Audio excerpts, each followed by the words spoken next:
राधे राधे दोस्तों। जय गौ माता की।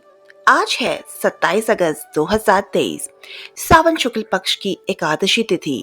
दिन है रविवार और आज की एकादशी पुत्रदा एकादशी के नाम से जानी जाती है। शास्त्रों में पुत्रदा एकादशी का व्रत का विशेष महत्व बताया गया है।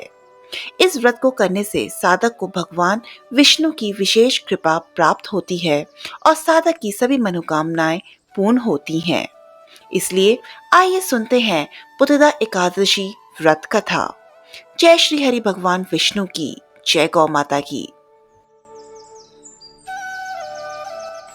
युधिष्ठिर ने पूछा, हे मधुसूदन, श्रावण के शुक्ल पक्ष में किस नाम की एकादशी होती है? कृपया मेरे सामने उसका वर्णन कीजिए। भगवान श्री कृष्ण बोले, राजन, प्राचीन काल की बात है। द्वापर युग के प्रारंभ का समय था। महिष्मतीपुर में राजा महिजित अपने राज्य का पालन करते थे, किंतु उन्हें कोई पुत्र नहीं था। इसीलिए वह राज्य उन्हें सुखदायक नहीं प्रतीत होता था। अपनी अवस्था अधिक देख राजा को बड़ी चिंता हुई। उन्होंने प्रजा वर्ग में बैठकर इस प्रकार कहा, प्रजाजनों, इस जन्म में मुझसे कोई पातक नहीं हुआ है। मैंने अपने खजाने में अन्याय से कमाया हुआ धन नहीं जमा किया है।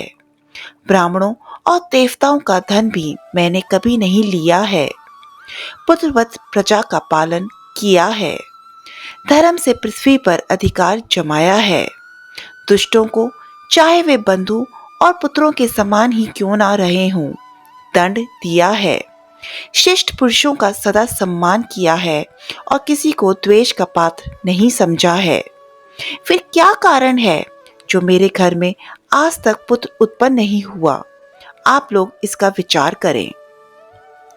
राजा के ये वचन सुनकर प्रजा और पुरोहितों के साथ ब्राह्मणों ने उनके हित का विचार करके गहन वन में प्रवेश किया।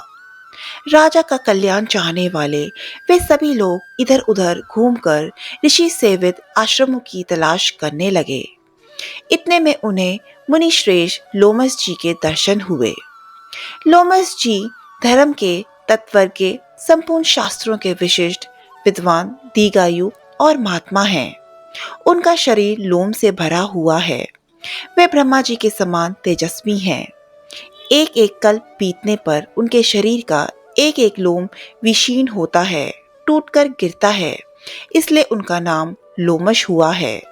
वे महामुनि तीनों कालों की बातें जानते हैं। उन्हें देखकर सब लोगों को बड़ा हर्ष हुआ। लोगों को अपने निकट आया देख लोमस जी ने पूछा, तुम सब लोग किस लिए यहाँ आए हो? अपने आगमन का कारण बताओ। तुम लोगों के लिए जो हितकर कार्य होगा उसे मैं अवश्य करूंगा।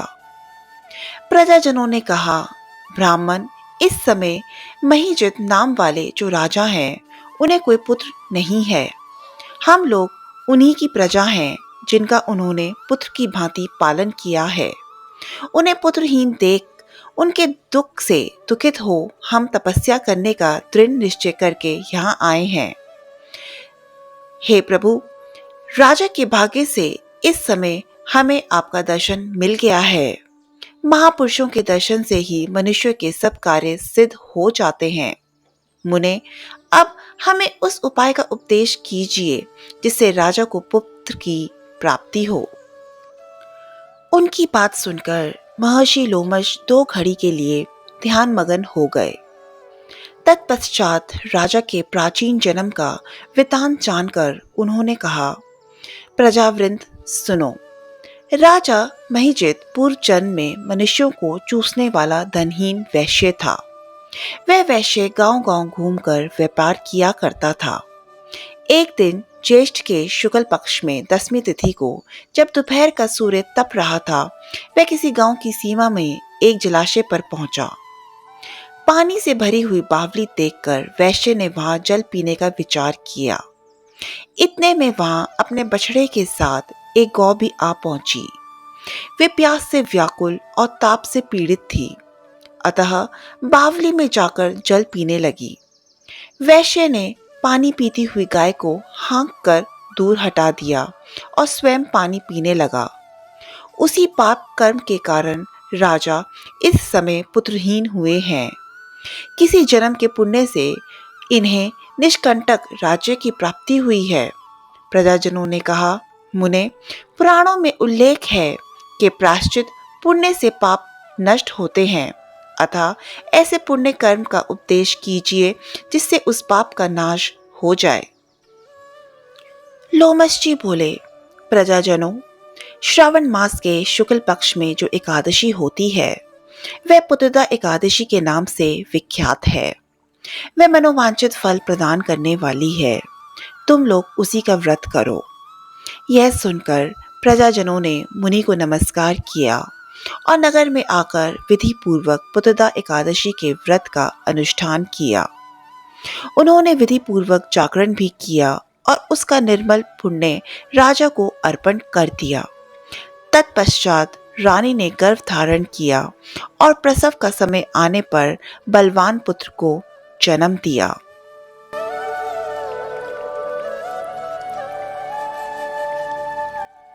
यह थी पुत्रदा एकादशी व्रत कथा। इसका माहात्म्य सुनकर मनुष्य पापों से मुक्त हो जाता है तथा इहलोक में सुख पाकर परलोक में स्वर्गीय गति को प्राप्त होता है।